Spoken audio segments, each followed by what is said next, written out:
శ్రీమాత్రే నమ. జయ గురు దత్తాత్రేయ నమ. ఈ వీడియోలో మనం వ్యాపారం నిర్వహిస్తున్నప్పుడు మీరు చేస్తున్నటువంటి వ్యాపారం ఎంత ముఖ్యమో ఆ వ్యాపార సంస్థ యొక్క వాస్తు కూడా అంతే ముఖ్యం. మీరు ఎంత గొప్ప వ్యాపారం చేసినా మీరు చేస్తున్నటువంటి వ్యాపార సంస్థ యొక్క వాస్తు సరిగ్గా లేనప్పుడు ఖచ్చితంగా ఏదో ఒక కారణం వల్ల ఆ సంస్థ ఇబ్బంది పడడం జరుగుతూ ఉంటుంది. వాస్తులో ఎటువంటి దోషం ఉండడం వలన ఎటువంటి ఇబ్బంది జరుగుతుంది అన్న విషయాన్ని ఈ వీడియో చివరిలో తెలుసుకునే ప్రయత్నం చేద్దాం. తులారాశి వారు ఏ వ్యాపారం చేయడం వల్ల జీవితంలో అతి శీఘ్రంగా పైకి వచ్చే అవకాశం ఉంటుంది, అలాగే ఎటువంటి జాగ్రత్తలు తీసుకోవడం వల్ల మరి వీళ్ళు నష్టపోకుండా ఉంటారు అన్న విషయాన్ని మనం ఈ వీడియోలో తెలుసుకునే ప్రయత్నం చేద్దాం. తులారాశి అంటేనే మనకి శుక్రుడు రాశ్యాధిపతి. శుక్రుడు అంటేనే మీడియా, సినిమా, టీవీ. అంటే ఎక్కువగా మరి ప్రస్తుత కాలంలో సినిమా యాక్టర్లు అవ్వచ్చు, టీవీ యాక్టర్లు అవ్వచ్చు, అలాగే యూట్యూబ్ సంబంధించినటువంటి ఛానల్ స్టార్ట్ చేయడం, దానికి సంబంధించిన ఎక్విప్మెంట్స్ ఇవన్నీ కూడా మరి ఈ రాశి వారికి సంబంధించిందే. అందువల్ల ఎక్కువ మంది ఇందులో ప్రస్తుతం రాణించగలుగుతూ అనేక మందికి ఉపాధి కల్పిస్తున్నటువంటి సాఫ్ట్వేర్ పరిశ్రమ. అందులో కొంతమంది సాఫ్ట్వేర్ ఆఫీసులు పెడుతుంటారు, అందులో జాబ్ చేస్తుంటారు. మన ఉద్యోగాల కోసం ఇప్పుడు తెలుసుకుంటలేదు, కేవలం వ్యాపార పరంగా. కాబట్టి సాఫ్ట్వేర్ కంపెనీలు, సినిమా, మీడియా, టీవీ సంబంధించినటువంటి కంపెనీలు, అలాగే మరి న్యాయశాఖకు సంబంధించినవి. అంటే మనకి పెద్ద పెద్ద సిటీల్లో పర్టికులర్గా ఈ న్యాయశాఖ డిపార్ట్మెంట్ ఉంటుంటాయి. వాళ్ళు ప్రత్యేకంగా ఒక 20-30 మంది ప్లేడర్లు, 10 మంది సీనియర్ ప్లేడర్లు, పెద్ద వ్యవస్థలా ఉంటుంది. అనేక రకాల కేసులు వాళ్ళు డీల్ చేస్తూ ఉంటారు, కొత్త వాళ్ళకి ట్రైనింగ్ ఇస్తూ ఉంటారు. మరి ఈ మధ్యకాలంలో మరి వాళ్ళ ఫీజు గంటకి ₹1,00,00,000 అని కూడా వింటున్నాం. కాబట్టి అంటే వాళ్ళు ₹1,00,00,000 అంటాం, కానీ వాళ్ళ కింద అనేక మంది పనిచేస్తూ ఉంటారు. వాళ్ళందరికీ జీతాలు ఇవ్వడంలో ఎప్పుడో ఇలాంటివి తగులుతుంటాయి. అందువలన అటువంటి న్యాయ శాఖకు సంబంధించినటువంటి కార్యాలయాలు వీళ్ళకి కామన్గా రాణించగలిగే వ్యాపారాలు అన్నమాట ముఖ్యంగా. సో అలాగే ఖరీదైనటువంటి షోరూములు, బంగారు ఆభరణాలు అమ్మే జ్యువెలరీ షాపులు పెద్దవి, అలాగే పెద్ద పెద్ద సినిమా కాంప్లెక్స్లు, మల్టీప్లెక్స్లు, ప్రస్తుతం వస్తున్నటువంటి అతి పెద్దమైనటువంటి షాపింగ్ మాల్స్, లూలు మాల్ లాంటివి అవ్వచ్చు, కాస్కో లాంటివి అవ్వచ్చు. సో ఇక మరి అందరికీ ఇది కలిసి వస్తుంది అంటే 100% కాదు. నక్షత్రాల వారీగా పరిశీలించినప్పుడు చిత్త, స్వాతి, విశాఖ, చిత్తా నక్షత్ర జాతకులకి కుజుడు దశానాథుడు, అలాగే విశ్వకర్మ అధిదేవత. అంటే వీళ్ళు ఖరీదైనటువంటి బిల్డింగ్సు, షాపింగ్ మాల్సు, మల్టీప్లెక్స్లు నిర్మించే కాంట్రాక్టర్లుగాను, ఇంటీరియర్ డిజైన్సు, అలాగే పెద్ద పెద్ద భవనాలకి అలంకరించే గ్లాసు లేదంటే మెటీరియల్స్ సంబంధించిన సప్లై చేయడం, వాటిని నిర్మించడం, ఇంటీరియర్ డిజైనర్స్గా, బిల్డర్స్గా. అంటే బిల్డర్ అంటే చిన్న చిన్న బిల్డర్లు కాదు, పెద్ద మల్టీప్లెక్స్లు కట్టే బిల్డర్స్గా వీళ్ళు బాగా రాణించగలుగుతుంటారు. అలాగే మరి సినిమాలో సెట్టింగ్లు వేస్తూ ఉంటారు, ఆర్ట్ డైరెక్టర్లుగా. అలాగే మరి సినిమా వాళ్ళకి సంబంధించిన ఆయుధాలు, వాళ్ళకి సంబంధించినటువంటి కృత్రిమ వస్తువులు తయారు చేయడంలో వీళ్ళు బాగా ఎక్కువగా అటువంటి వృత్తిలో రాణించే అవకాశం ఉంది. ఇది వాళ్ళకి బాగా కలిసి వస్తుంది. మంచి సెట్లను వీళ్ళకి కలిసి వస్తుంటారు. ఇక స్వాతి నక్షత్ర జాతకులు కేవలం సాఫ్ట్వేర్ కంపెనీ నిర్మాణ సంస్థలుగా, అంటే అటువంటి ఆఫీసులు ఏర్పాటు చేయడం, ఎంప్లాయీస్ని అందులో అపాయింట్మెంట్ చేసుకొని ఆ జాబ్ వర్క్ అదే అంటారు. మొత్తం మీద సాఫ్ట్వేర్ కంపెనీలు పెట్టుకోవడానికి బాగుంటుంది. అలాగే సినిమా నిర్మాణ సంస్థలు స్థాపించి ఒక మల్టిపుల్గా సినిమాలు తీస్తూ ఉంటారు. పూర్వకాలంలో మరి ఏవిఎం అని, జెమిని అని. మరి ప్రస్తుతం అయితే మనకు అంత ఐడియా లేదు, కానీ ఇటువంటి ఫిలిం నిర్మాణ సంస్థలు ఏర్పాటు చేసి అనేక మంది నటీనటుల్ని టెక్నీషియన్ని పరిచయం చేసి అటువంటి బిజినెస్లో బాగా రాణించగలుగుతారు. ప్రస్తుతం అయితే టీవీ స్టూడియోలు TV9 అని 5 అని 7 అని ఇటువంటి వాటిలో వీళ్ళు రాణించగలిగే ఉంటారు. ఇక విశాఖ నక్షత్రం గురువు దశానాథుడు, మరి దానికి ఇంద్రాగ్నులు అధిదేవతలుగా ఉంటారు కాబట్టి కొత్త సృష్టిస్తూ ఉంటారు. వీళ్ళు కొత్త టెక్నాలజీ కారణం అవుతుంటారు. అలాగే ఫైనాన్స్ రంగానికి బాగా రాణిస్తూ ఉంటుంది ఈ విశాఖ నక్షత్రం.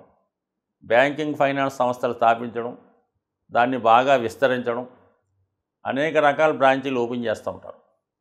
ఆ విధంగా గోల్డ్ షాపులు, ఫైనాన్స్ సంస్థలు, సిల్వర్ జ్యువెలరీ, ఆటోమొబైల్స్ సంబంధించినటువంటి షోరూమ్స్, మారుతి షోరూములు లాంటివి వీళ్ళు బాగా రాణిస్తూ ఉంటారు. సో ఏదైనా తులారాశి వారి అంతా కూడా చాలా ఖరీదైన వ్యవహారంగా ఉంటుందన్నమాట. అంటే కోట్లలో లక్షలు దాటి కోట్లలో ఉంటుంది బిజినెస్. వాళ్ళ టర్నోవర్ అలాగే ఉంటుంది.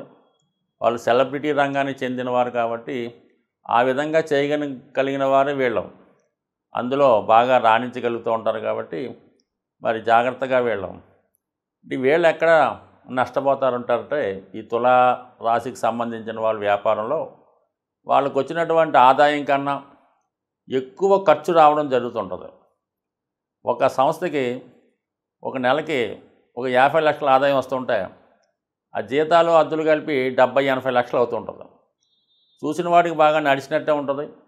నెమ్మదిగా ఇది చాప కింద నీళ్ళగా మరి దివాలా తీయడం జరుగుతుంటుంది. అంటే అన్నీ అలా కాదు, కానీ అది మెయిన్ కారణం అవుతూ ఉంటుంది. చాలా టర్నోవర్ చేసి కొద్దిపాటి లెక్కలు తేడా వల్ల కంప్లీట్గా వీళ్ళం ఈ సంస్థలు నష్టపోవడానికి కారణం అవుతుంటుంది. కాబట్టి కంపల్సరీగా ఈ తులారాశి వారు వారి యొక్క వ్యక్తిగత ఖర్చులు, సంస్థ నిర్వహణ ఖర్చులు, రెంట్లు జాగ్రత్తగా చూసుకుంటే అందులో మిగిల్చుకోగలిగితే చాలు, వీళ్ళ వ్యాపారంలో సక్సెస్ అయినట్లే. ఇక మీరు నిర్వహిస్తున్నటువంటి వ్యాపార సంస్థ అది వాటి వ్యాపారాలను బట్టి కొన్ని దిక్కులు మీకు కలిసి రావడం, కొన్ని దిక్కులు వ్యతిరేకంగా ఉండడం జరుగుతూ ఉంటుంది. సాధారణంగా చిన్న చిన్న వ్యాపార సంస్థలు నిర్వహిస్తుంటారు. అంటే ఒక షోరూమ్ లాగో ఒక షట్టర్ లాగో చేస్తున్న వాళ్ళకి సాధారణంగా వీళ్ళు చేస్తున్నటువంటి వ్యాపారం సంబంధించినంత వరకు, అంటే అది కిరాణా షాప్ అవ్వచ్చు, ఫ్యాన్సీ షాప్ అవ్వచ్చు, బట్టల షాప్ అవ్వచ్చు, ఏదైనా సరే దానికి సంబంధించినటువంటి షాపులే ఆ పక్కన కానీ ఈ పక్కన కానీ ఎదురుగుండా కానీ ఉండడం చాలా శ్రేయస్కరంగా ఉంటుంది. సాధారణంగా ఇది ఈ విధంగా జాగ్రత్తలు తీసుకోవాలి. చేస్తున్నటువంటి వ్యాపార సంస్థకి ఎటువంటి వీధిపోట్లు లేకుండా ఒకటి జాగ్రత్త పడాలి. 4 దిక్కులు కూడా కరెక్ట్గా ఉండాలి. సాధారణంగా యజమాని ప్రవేశించే దిక్కు ఉచ్చ దిక్కు నుంచి ముందుకు వెళ్ళడం ఉండాలి. అది తూర్పు ఫేసింగ్ అయినప్పుడు తూర్పు ఈశాన్యం గుండా యజమాని వెళ్ళాలి. అలాగే షట్టర్ ఓపెనింగ్ కూడా తూర్పు ఈశాన్యం ముందు ఓపెన్ చేయవలసి ఉంటుంది. అలాగే దక్షిణంలో ఓపెనింగ్ రోడ్ ఫేసింగ్ ఉన్నప్పుడు దక్షిణ ఆగ్నేయం గుండా ప్రవేశం ఉండాలి. అలాగే ముందుగా షట్టర్ దక్షిణ ఆగ్నేయంలో ఓపెన్ చేయాలి. అలాగే ఉత్తర ఫేసింగ్ అయినప్పుడు ఉత్తర ఈశాన్యం ముందుగా ఓపెన్ చేయాలి. పడమర అయినప్పుడు పడమర వాయువు ముందుగా ఓపెన్ చేయాలి. అలాగే క్లోజ్ చేసినప్పుడు ఆ డోర్ చివరిగా క్లోజ్ చేయడం జరుగుతూ ఉండాలి. సో అలాగే ఈశాన్యం ఏమాత్రం ఇబ్బంది ఉన్నా, బరువులైనా కట్ అయినా మీరు అక్కడ వ్యాపారం ఎంత చేసినా కూడా మీకు ఆ వ్యాపారంలో ధనం కనబడదు, చివరికి అప్పులు మిగులుతూ ఉంటాయి. వాయువు దోషం ఉండడం వల్ల ఖచ్చితంగా వ్యాపార సంస్థలో మరి అరువు పట్టుకెళ్ళిన వాడు తిరిగి డబ్బులు ఇవ్వకపోవడం వల్ల దివాలా తీయచ్చు. మీ సంస్థలో ఉన్న వాళ్ళే మీ ధనాన్ని దుర్వినియోగం చేయడం, అంటే వ్యాపారంలో దొంగతనాలు జరగడం, దొంగ అకౌంట్లు తయారు చేయడం, డబ్బు సరిగ్గా జమ చేయకపోవడం, అంటే ఈ విధమైనటువంటి ఆర్థికపరమైనటువంటి అవకతవకలు మీకు తెలియకుండానే మీ సంస్థలో జరగడం వల్ల ఈ వాయువు దోషం వల్ల జరిగే అవకాశం ఉంది. ఆ కారణం వల్ల సంస్థ దెబ్బతినే అవకాశం ఉన్నది. ఇక ఆగ్నేయ దోషం ఉండడం వల్ల ఏంటంటే సంస్థలో పార్ట్నర్స్ మధ్య విభేదాలు రావడం, ఆ షాపులో పనిచేసే వర్కర్లకి యజమానికి సరైన అవగాహన లేకపోవడం, పరస్పరం తగులాడుకోవడం వల్ల వచ్చిన కస్టమర్స్ వెనకపోవడం జరుగుతుంటుంది. అలాగే నైరుతి ఫాల్ట్గా ఉండడం వల్ల, దేశంగా ఉండడం వల్ల యజమాని సరైనటువంటి అవగాహన లేకపోవడం వల్ల, సరైనటువంటి క్రమశిక్షణ లేకపోవడం వల్ల, అతని బలహీనతల వల్ల వ్యాపారాన్ని సరిగ్గా నిర్వహించలేకపోతుంటాడు. ఏదో ఒక వీక్నెస్ ఉంటుంది. ఆ కారణం వల్ల ఏంటంటే అతను వ్యాపార సంస్థని వర్కర్స్కి అప్పచెప్పి ఇతరుల మీదకి బయటికి వెళ్ళిపోతుంటాడు. ఈలోగా వర్కర్స్ దాన్ని సవ్యంగా నిర్వహించలేకపోవడం వల్ల చివరికి ఆ వ్యాపార సంస్థ దివాళా తీసే అవకాశం ఉంటుంది. ఖచ్చితంగా మీరు చేసుకున్నటువంటి వ్యాపార సంస్థ కానీ, అది ఆఫీస్ కానీ, పెద్ద గోడౌన్ కానీ, పెద్ద ఫ్యాక్టరీ అయినా సరే, ఏ మూలలో కూడా ఖచ్చితంగా ఈశాన్యం, ఆగ్నేయం, వాయువు అన్నీ ఖచ్చితంగా ఉండాలి. ఖచ్చితంగా మాత్రం తూర్పు ఓపెన్గా ఉండి, మంచి విశాలంగా ఉండి, తూర్పు అంతా ఖాళీగా ఉంటే ఆ యజమాని బాగా రాణించగలుగుతూ ఉంటాడు. ఉత్తరం బాగా ఉన్నప్పుడు ధనానికి ఇబ్బంది ఉండదు. కావలసినప్పుడు ధనం వస్తూ ఉంటుంది, దాన్ని తీరుస్తూ ఉంటాడు. సో ఈ విధంగా అనేక రకాలుగా ఈ వాస్తు ప్రభావం వ్యాపార సంస్థ మీద ఉంటుంది. కానీ చాలా సందర్భాల్లో, కొన్ని సందర్భాల్లో ఈ వ్యాపార సంస్థ యొక్క వాస్తు బాగులేనప్పుడు కూడా 2-3 సంవత్సరాల పాటు, 4-5 సంవత్సరాల పాటు బాగా వెళ్తూ ఉంటుంది. కానీ సడన్గా ఆల్ ఆఫ్ ది సడన్గా ఏదో ఒక ప్రాబ్లం వల్ల ఆ సంస్థకి ఇబ్బంది కలగడం జరుగుతూ ఉంటుంది. సో అందువల్ల ఏంటంటే వాస్తు బాగున్నా కూడా, మరి వాస్తు బాగులేనప్పుడు కూడా కొంతమందికి నడుస్తూ ఉంటాయి. అది కేవలం అది ఆ వ్యాపార యజమాని యొక్క అదృష్టాన్ని బట్టి ఆధారపడి ఉంటాయి. ఈ విధంగా ఖచ్చితంగా వ్యాపారం నిర్వహిస్తున్న వాళ్ళు చేస్తున్నటువంటి వ్యాపార సంస్థ వాస్తు, అలాగే వాళ్ళు ఉంటున్నటువంటి గృహ వాస్తు, అలాగే వాళ్ళు ఏదైనా స్థిరాస్తి కొనుక్కుంటే దాని వాస్తు అన్నీ కరెక్ట్గా పాటించినప్పుడు జాతకుడు దినదిన అభివృద్ధి చెంది బాగా సంపాదించే అవకాశం ఉంది.